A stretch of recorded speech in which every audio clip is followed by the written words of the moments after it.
Estranho que por zona, estatuto de hospital não te permite para o governo retirar membro na raad van toezicht. O governo tem somente 2 membros de 7 membros na cuting de raad. Depois de carta de governo, também especialista na moção de desconfiança de manejo de hospital de Aruba.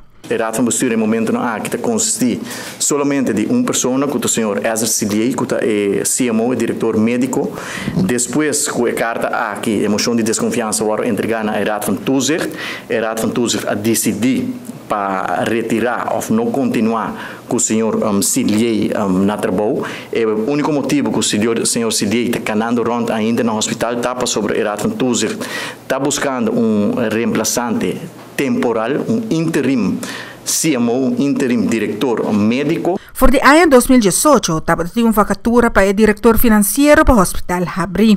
Por de tempo aya, não há percurado de posição aqui. Sin embargo, agora como governo responsável, a logra de uma pessoa qualificada.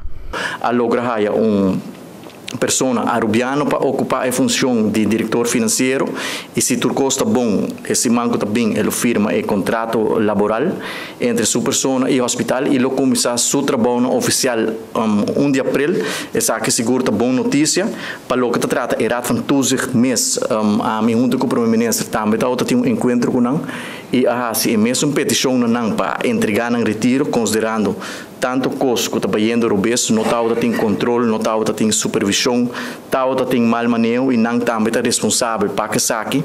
Mirando tudo o que está passando atualmente no hospital, cada membro de raad van toezicht para está entregando uma carta de retiro. Não tem na mesa, não para elaboração, não entregar no retiro.